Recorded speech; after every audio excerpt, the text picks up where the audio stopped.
ആരോപണം പോലും ഉന്നയിക്കാനാകാത്ത സ്ഥാപനമായി നിലനിൽക്കേണ്ടുന്ന സ്ഥാപനങ്ങൾ തന്നെയാണ്. 324 മുതൽ 329 വരെ എല്ലാ ആർട്ടിക്കിളും പഠിക്കണം. ഓർക്കാൻ എന്തെളുപ്പം തെരഞ്ഞെടുപ്പ് കമ്മീഷൻ നിലവിൽ വന്നത് എന്ന് നോക്കുമ്പോൾ നിങ്ങൾ മനസ്സിൽ പറയേണ്ടത്,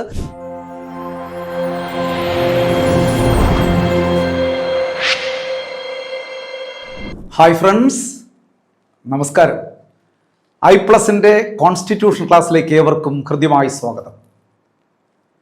സൂര്യനെപ്പോലെ തിളങ്ങണമെങ്കിൽ സൂര്യനെപ്പോലെ ജ്വലിക്കണം. നിങ്ങളുടെ കഴിവും കർമ്മശേഷിയും ഉള്ളിലുള്ള എല്ലാ കഴിവുകളും പുറത്തെടുത്ത് ജ്വലിപ്പിച്ച് നിങ്ങൾക്കും തിളക്കമാർന്ന വിജയം നേടാനാകും I+നോടൊപ്പം. I+നോടൊപ്പമുള്ള നിങ്ങളുടെ വിജയയാത്ര കൂടുതൽ കരുത്തോടുകൂടി തുടരുക. ലക്ഷ്യം വിദൂരമല്ല.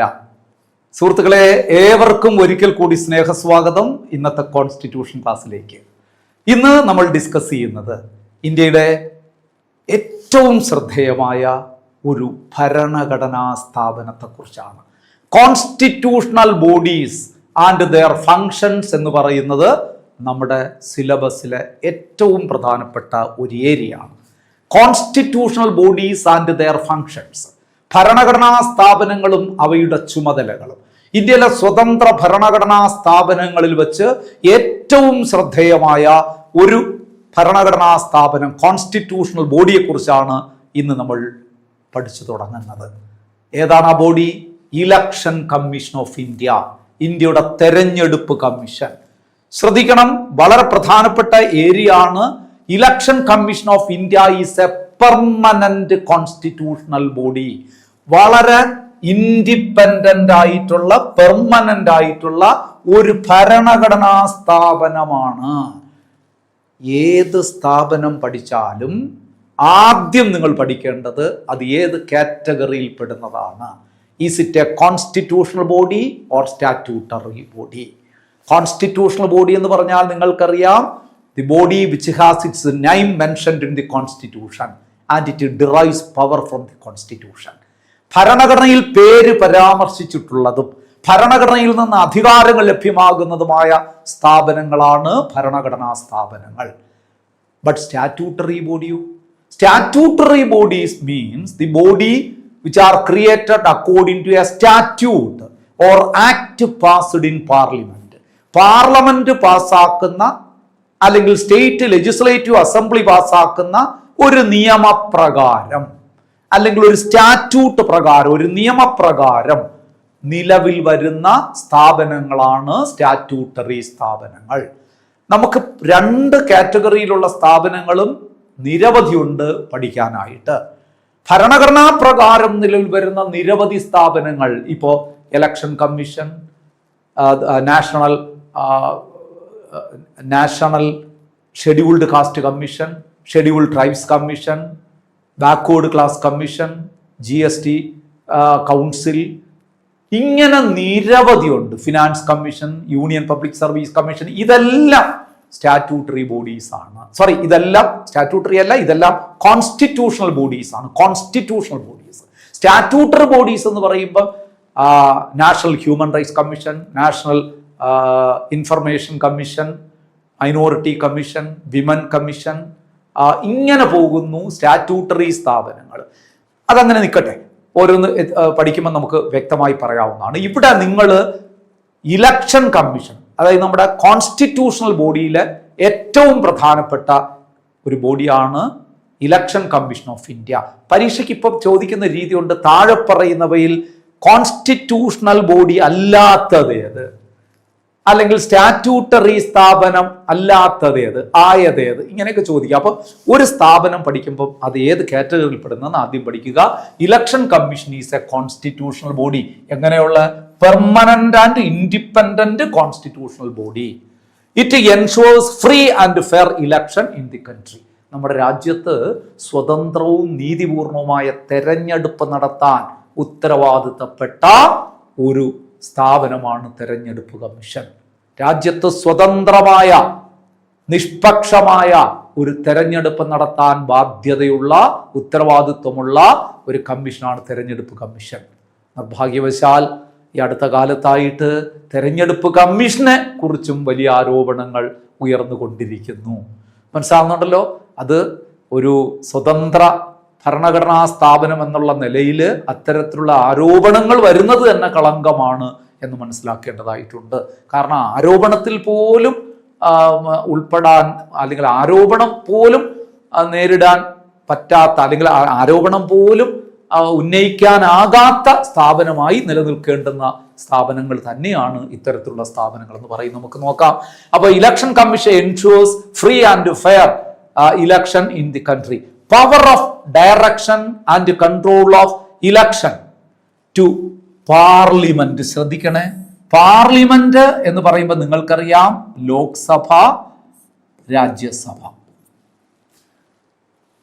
The power of direction and control of election to Lok Sabha and Rajya Sabha, state legislatures, state legislative assembly, office of the President of India and the office of Vice President of India shall be vested in the Election Commission. ഇനി അതൊരു ചോദ്യമായി ഞാൻ പറയാം. The important election administrated by Election Commission of India, അല്ലെങ്കിൽ Election Commission of India conducts the important elections. ഏതൊക്കെയാണ്? Lok Sabha election, Rajya Sabha election, presidential election, vice president election, state legislative assembly election. ഈ 5 പ്രധാനപ്പെട്ട തെരഞ്ഞെടുപ്പുകൾക്ക് മേൽനോട്ടം വഹിക്കുന്നത് ഇന്ത്യയുടെ തെരഞ്ഞെടുപ്പ് കമ്മീഷനാണ്. ഇവിടെ ഒരു ചോദ്യം വരാം. Any one of the following election is not conducted by Election Commission of India എന്ന് പറഞ്ഞിട്ട് ഇതിലെ 2-3 തരും. എന്നിട്ടൊരു പോയിന്റും വരും, election to local self government bodies. Panchayat, municipality, corporation, local self government ബോഡീസിന്റെ തെരഞ്ഞെടുപ്പ് ഒരു കാരണവശാലും ഇന്ത്യയുടെ തെരഞ്ഞെടുപ്പ് കമ്മീഷന്റെ മേൽനോട്ടത്തിൽ നടത്തപ്പെടുന്നതാണെന്ന് പറയരുത്. Election to local self government bodies, election to panchayat, municipalities and corporation are conducted by state election commission. നമ്മുടെ സംസ്ഥാനത്തും ഒരു ഇലക്ഷൻ കമ്മീഷൻ ഉണ്ട്. 2 തലങ്ങളിലായിട്ടാണ് ഇലക്ഷൻ കമ്മീഷൻ പ്രവർത്തിക്കുന്നത്. ഒന്ന് നാഷണൽ ലെവൽ, അതാണ് നമ്മൾ പറഞ്ഞ ഇന്ത്യയുടെ തെരഞ്ഞെടുപ്പ് കമ്മീഷൻ, ദേശീയ തെരഞ്ഞെടുപ്പ് കമ്മീഷൻ, കേന്ദ്ര തെരഞ്ഞെടുപ്പ് കമ്മീഷൻ എന്നീ സംസ്ഥാനങ്ങൾക്കൊരു തെരഞ്ഞെടുപ്പ് കമ്മീഷൻ ഉണ്ട്, സംസ്ഥാന തെരഞ്ഞെടുപ്പ് commission.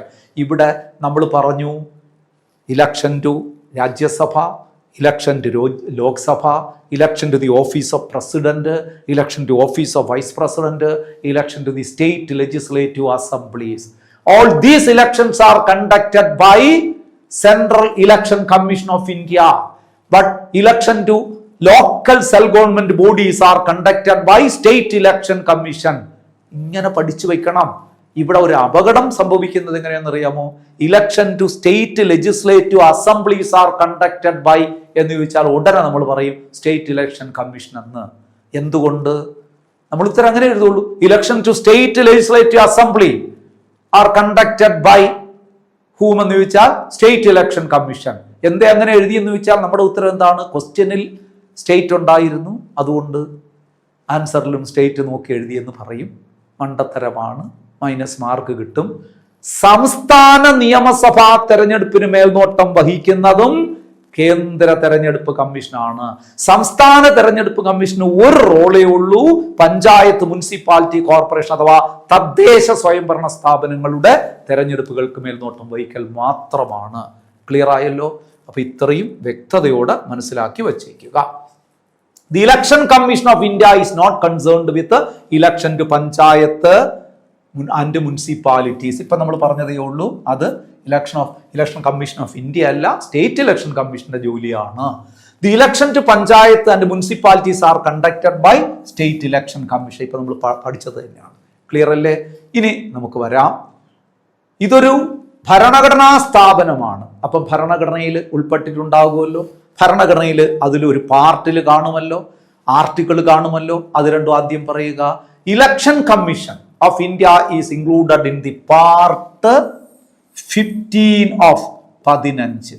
Part 15 of Indian constitution. Indian ഭരണഘടനയിലെ 15-ാം ഭാഗത്താണ് തെരഞ്ഞെടുപ്പ് കമ്മീഷനെ കുറിച്ച് പ്രതിപാദിക്കുന്നത്. അനുച്ഛേദങ്ങളോ ആർട്ടിക്കിൾസോ ആർട്ടിക്കിൾ 324 to 329 324 മുതൽ 329 വരെ എല്ലാ ആർട്ടിക്കിളും പഠിക്കണം. 324, 325, 326, 327, 328, 329 6 ആർട്ടിക്കിളല്ലേ ഉള്ളൂ. അത് എല്ലാം ഒന്ന് പഠിച്ചു വെക്കുക. പക്ഷെ ഞാൻ പറയുന്നു, ഈ 6 ആർട്ടിക്കിൾ പഠിക്കുമ്പോൾ ഇതിൽ ഏറ്റവും പ്രധാനപ്പെട്ട 2 ആർട്ടിക്കിളുകളാണ് ആദ്യം അടിവരയിട്ട് നിങ്ങൾ പഠിക്കേണ്ടതാണ്. അത് ഇത് രണ്ടുമാണ്, ആർട്ടിക്കിൾ 324 ആർട്ടിക്കിൾ 326. സ്ഥിരമായി ചോദിക്കുന്ന 2 ആർട്ടിക്കിളുകളാണ്. ഞാൻ അതിലേക്ക് വരികയാണ്. നമുക്കെല്ലാം പഠിക്കാം. ഞാൻ ഏറ്റവും ഇമ്പോർട്ടൻ്റ് ആയിട്ടുള്ളത് ഇത് രണ്ടും ഒന്ന് പറഞ്ഞു എന്നേ ഉള്ളൂ. ബാക്കിയുള്ളതൊക്കെ ഇമ്പോർട്ടൻ്റ് അല്ല എന്നല്ല അതിൻ്റെ അർത്ഥം. ഇമ്പോർട്ടൻ്റ് ആണ്. മോസ്റ്റ് ഇമ്പോർട്ടൻ്റ് ആയിട്ടുള്ള 2 പറഞ്ഞു എന്നേ ഉള്ളൂ. നമുക്കൊന്ന് പരിശോധിക്കാം എന്തൊക്കെയാണെന്ന്. ആർട്ടിക്കിൾ 324 മുതൽ 329 വരെയാണ് ഇവിടെ പറയുന്നത്. ഓരോന്നും നമുക്കൊന്ന് പഠിച്ചു പോകാം. ആർട്ടിക്കിളുകളെല്ലാം ഒന്ന് പറഞ്ഞു പോകാം.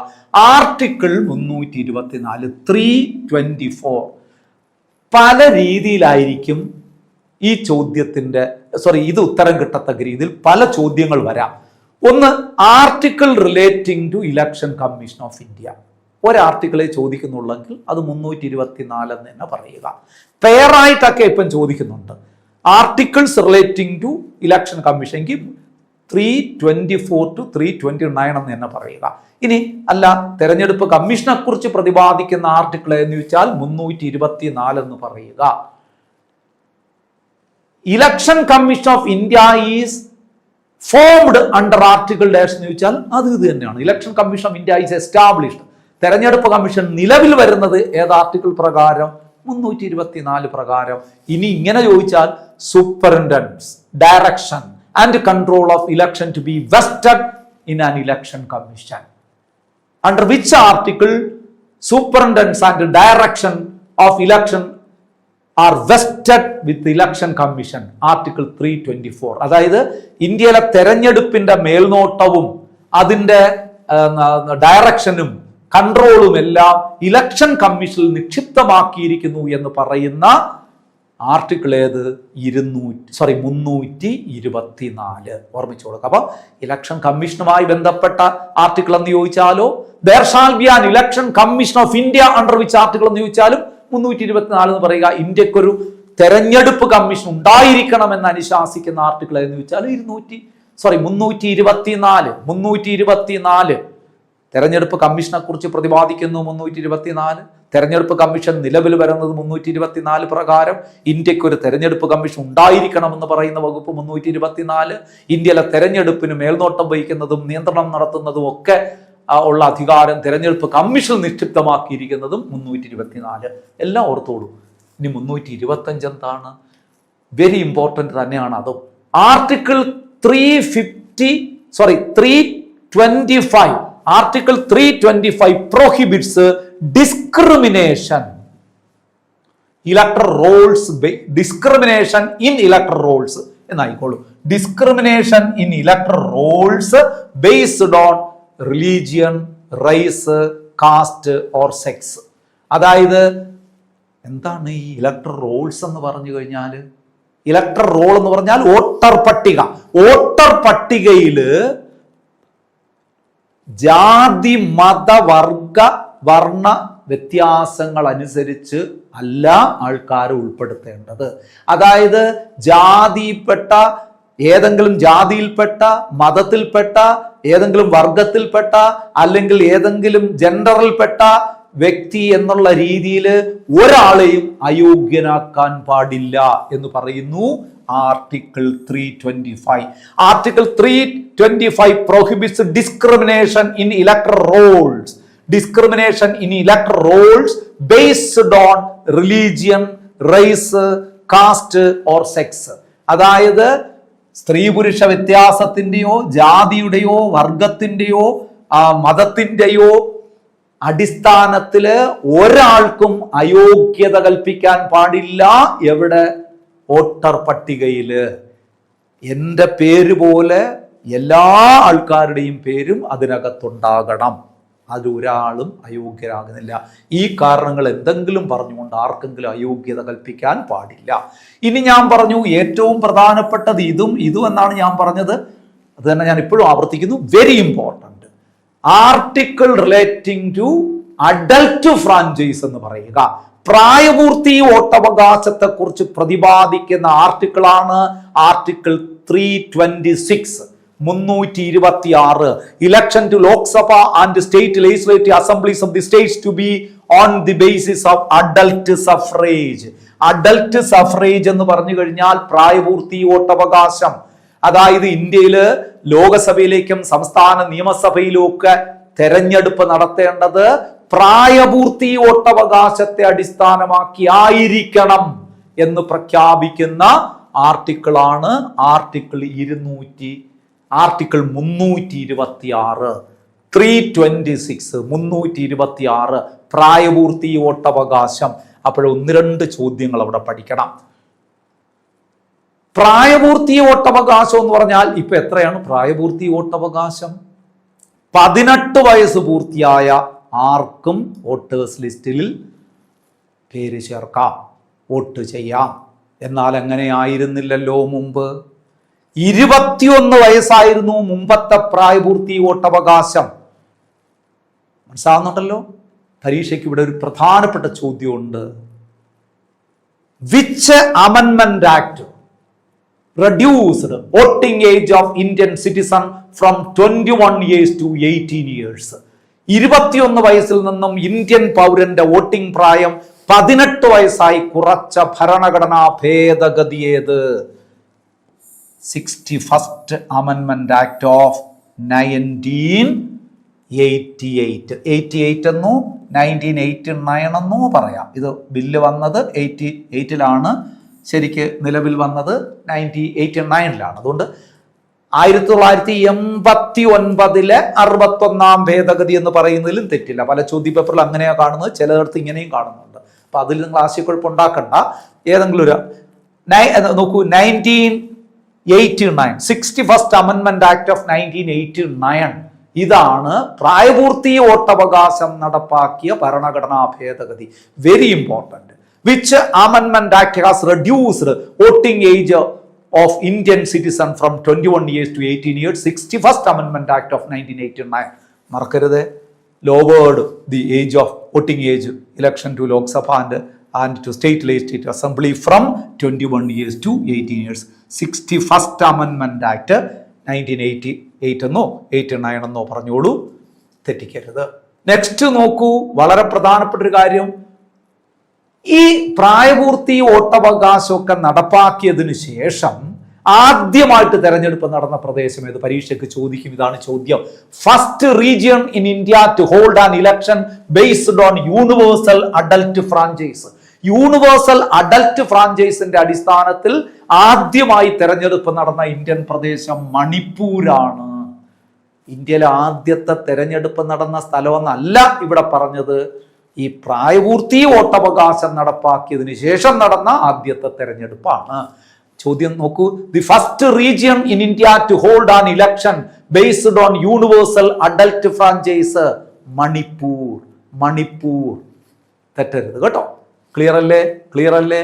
അപ്പം ഇത് ഇത്രയും ഏതിൽ പഠിക്കണം? 326. 324 തെരഞ്ഞെടുപ്പ് കമ്മീഷനെ കുറിച്ച് പ്രതിപാദിക്കുന്നു. അല്ലെങ്കിൽ തെരഞ്ഞെടുപ്പ് കമ്മീഷനാണ് ഇന്ത്യയിലെ തെരഞ്ഞെടുപ്പിന് മേൽനോട്ടം വഹിക്കേണ്ടത് എന്ന് പറയുന്നു 324. അല്ലെങ്കിൽ ഇന്ത്യക്ക് ഒരു തെരഞ്ഞെടുപ്പ് കമ്മീഷൻ ഉണ്ടായിരിക്കണമെന്ന് പറയുന്നു 324. 325 ജാതിയുടെയോ മതത്തിൻ്റെയോ വർഗത്തിൻ്റെയോ വർണ്ണത്തിൻ്റെയോ സ്ത്രീ പുരുഷ വ്യത്യാസത്തിൻ്റെയോ അടിസ്ഥാനത്തിൽ ആർക്കും വോട്ടർ പട്ടികയിൽ അയോഗ്യത കൽപ്പിക്കരുതെന്ന് പറയുന്നു article 325. 326 article relating to adult franchise. Election in India, election to Lok Sabha or state legislative assembly should be conducted on the basis of adult franchise. That means അപ്പോൾ ഒരു പോയിന്റ് കൂടെ അവിടെ നമ്മൾ പറഞ്ഞു. The Amendment Act which lowered the voting age of Indian citizen from 21 years to 18 years, 61st Amendment Act of 1989. Clear അല്ലേ? ഇത്രയും കാര്യങ്ങൾ പഠിച്ചത് മറക്കൂലല്ലോ. ഇനി the first region in India to hold an election based on adult franchise എന്ന് പറയുമ്പോൾ universal adult franchise, സാർവത്രിക പ്രായപൂർത്തി വോട്ടവകാശത്തെ അടിസ്ഥാനമാക്കി ഇന്ത്യയിൽ ആദ്യ തെരഞ്ഞെടുപ്പ് നടന്ന പ്രദേശം മണിപ്പൂരാണ്. എങ്കിൽ ഒരു ചോദ്യം കൂടെ ഞാൻ നിങ്ങളോട് ചോദിക്കുകയാണ്. The prime minister of India who introduced adult franchise, ഇന്ത്യയിൽ പ്രായപൂർത്തി വോട്ടവകാശം നടപ്പാക്കിയ പ്രധാനമന്ത്രി ആര് എന്ന് ചോദിച്ചാൽ അത് രാജീവ് ഗാന്ധിയാണ്. രാജീവ് ഗാന്ധി, മറക്കരുത്. പ്രായപൂർത്തി വോട്ടവകാശം നടപ്പാക്കിയ പ്രധാനമന്ത്രി ആരെന്ന് ചോദിച്ചാൽ രാജീവ് ഗാന്ധി, മറക്കാതിരിക്കുക.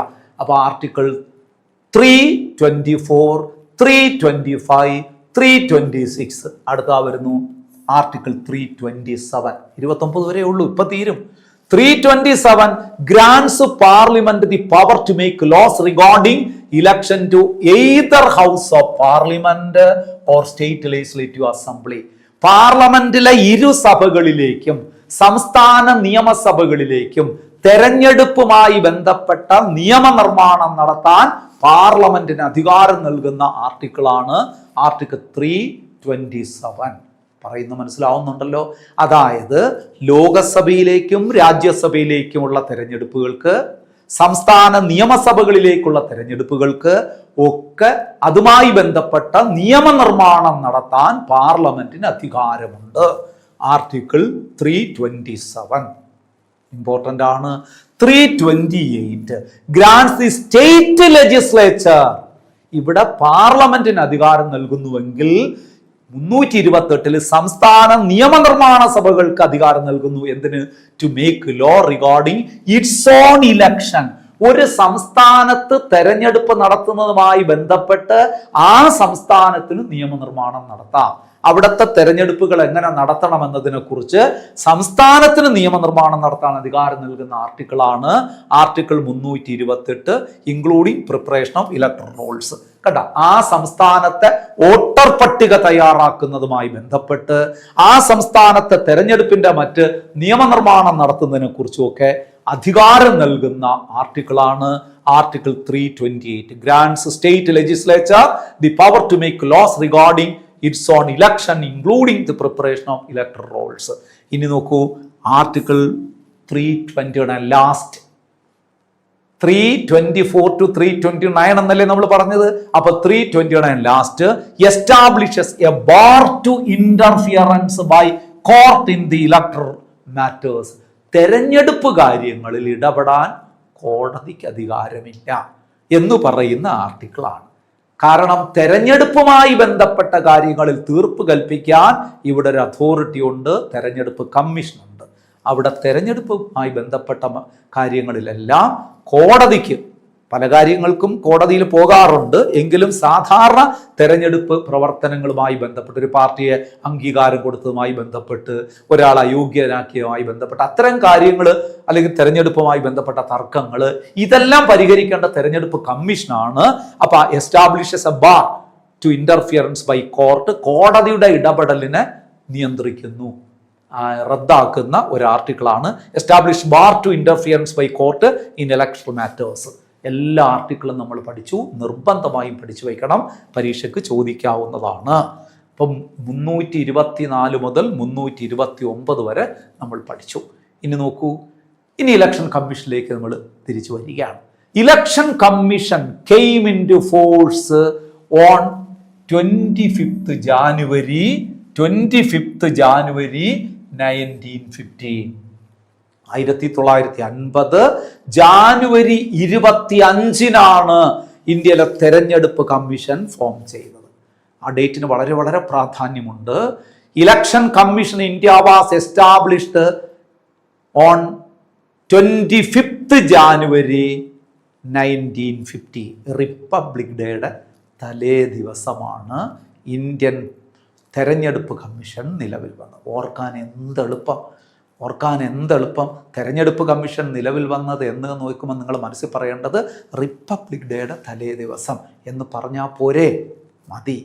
അങ്ങനെ പറയണമെങ്കിൽ റിപ്പബ്ലിക് ഡേ എന്നറിയണം. അല്ലേ? അപ്പൊ 1950 ജാനുവരി 25 ഇന്ത്യയിലെ തെരഞ്ഞെടുപ്പ് കമ്മീഷൻ നിലവിൽ വരുന്നു. ഈ വളരെ രസകരമായ ഒരു ചോദ്യം ഇടയ്ക്ക് PSC ചോദിച്ചിട്ടുണ്ടായിരുന്നു. അതുകൊണ്ട് നിങ്ങൾ ഓർത്താൽ നന്നായിരിക്കും. ചോദ്യം ഇതായിരുന്നു: A famous Kerala renaissance leader who died on the same day on which election commission India was established. ഇങ്ങനൊരു ചോദ്യം വന്നിരുന്നു. ഇന്ത്യയുടെ തെരഞ്ഞെടുപ്പ് കമ്മീഷൻ നിലവിൽ വന്നതിൻ്റെ അന്ന് അന്തരിച്ചു പോയ കേരളത്തിൻ്റെ സാമൂഹ്യ പരിഷ്കർത്താവ് ആര്? 1950 ജാനുവരി 25 മരണപ്പെട്ടു പോയ കേരളത്തിൻ്റെ റിനൈസൻസ് ലീഡർ ആര് എന്നായിരുന്നു ചോദ്യം. ആരായിരുന്നു? ഓർമ്മയുണ്ടോ? ഡോക്ടർ പൽപ്പു ആണ്. SNDPയുടെ ഒക്കെ ആദ്യത്തെ വൈസ് പ്രസിഡന്റ് ആയിരുന്ന ഡോക്ടർ പൽപ്പു ആണ്. ഓർമ്മിച്ച് വെച്ചോളൂ. ചിലപ്പോൾ ആ ചോദ്യമൊക്കെ ആവർത്തിക്കുകയാണെങ്കിലും ജസ്റ്റ് ഒന്ന് ഓർത്തു വെച്ചിരുന്നാൽ മതി. നിങ്ങൾക്ക് റിനൈസൻസും ഒക്കെ പഠിക്കാനുണ്ടല്ലോ, അപ്പോൾ അത് ഓർമ്മിച്ച് വെച്ചിരുന്നാൽ മതി കേട്ടോ. ഇപ്പോൾ ഈ ഇന്ത്യയിലെ തെരഞ്ഞെടുപ്പ് കമ്മീഷൻ നിലവിൽ വന്നതിൻ്റെ അന്ന് അന്തരിച്ചു പോയ കേരളത്തിൻ്റെ സാമൂഹിക പരിഷ്കർത്താവാരെന്ന് ചോദിച്ചു കഴിഞ്ഞാൽ ആരാണ്? ഡോക്ടർ പൽപ്പു ആണ്. നിങ്ങളിനി അതിനൊരു കഥയൊന്നും ഉണ്ടാക്കി കളയരുത്. 1950 ജാനുവരി 25 ഇന്ത്യയുടെ തെരഞ്ഞെടുപ്പ് കമ്മീഷൻ നിലവിൽ വന്ന വാർത്ത അറിഞ്ഞ് ഹാർട്ട് അറ്റാക്ക് വന്ന് പൽപ്പ് മരിച്ചുപോയെന്നൊന്നും പറഞ്ഞു കളയരുത്. അതൊരു സംഭവം ഇതിനോട്ട് ചേർത്തങ്ങ് പറയുന്നു എന്നേ ഉള്ളൂ. നിങ്ങൾ അങ്ങനെ പഠിച്ചുകൊള്ളുക. ഇന്ന് നോക്കൂ, അവൻ ജാനുവരി 25 ഇന്ത്യയുടെ തെരഞ്ഞെടുപ്പ് കമ്മീഷൻ നിലവിൽ വന്നത്. അതുകൊണ്ട് ജാനുവരി 25 നമ്മൾ വിളിക്കുന്നു നാഷണൽ വോട്ടേഴ്സ് ഡേ, ദേശീയ വോട്ടർ ദിനം. ഇന്ത്യയിലെ ദേശീയ വോട്ടർ ദിനം എന്നാണ് ജാനുവരി 25. ക്ലിയർ അല്ലേ? ഇനി ഞാൻ ചോദിക്കട്ടെ, ഇന്ത്യയുടെ തെരഞ്ഞെടുപ്പ് നടന്നത് എന്നാണ്? First general election in India was held in which year and in which state? ഒന്ന് പഠിച്ച്. ഇന്ത്യയുടെ ആദ്യത്തെ തെരഞ്ഞെടുപ്പ് നടന്നത് 1951-52 ആണ്. 51-52 കാലഘട്ടത്തിലാണ്. അങ്ങനെയാണല്ലോ, കാരണം തെരഞ്ഞെടുപ്പ് ഒരു സഡൻ ആക്ടിവിറ്റി അല്ല, ഒരു പ്രോസസ് അല്ലേ. അത് കുറച്ച് ദിവസങ്ങൾ കൊണ്ടല്ലേ കഴിയുള്ളൂ. ഇപ്പോഴും നിങ്ങൾക്കറിയാം, നമ്മുടെ ലോക്സഭാ തെരഞ്ഞെടുപ്പ് എന്തിന് തദ്ദേശ സ്വയംഭരണ തെരഞ്ഞെടുപ്പ് പോലും ഘട്ടം ഘട്ടമായിട്ടൊക്കെയാണ് നടത്തുന്നത് അല്ലേ. അപ്പൊ നോക്കൂ, 1950 ഒക്ടോബർ 25 മുതൽ 1952 ഫെബ്രുവരി 21 അതിൻ്റെ ഇടയിലാണ് തെരഞ്ഞെടുപ്പ് നടന്നത്. ഇത് തുടക്കം, ഇത് ഒടുക്കം, ഫസ്റ്റ് ഇലക്ഷൻ. എവിടെയാണ് അപ്പം? ഫസ്റ്റ് 1951 ആണ്. അത് എവിടെയാണ് എന്ന് ചോദിച്ചു കഴിഞ്ഞാൽ അത് ഹിമാചൽ പ്രദേശിലാണ്.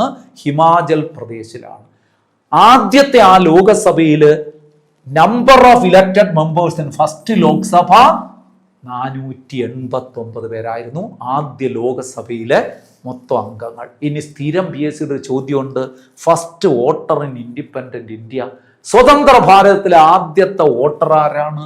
ശ്യാം ശരൺ നേഗി, ഹിമാചൽ പ്രദേശുകാരനാണ്. ഈ അടുത്ത കാലത്ത് മരണപ്പെട്ടു പോയ ആളാണ്.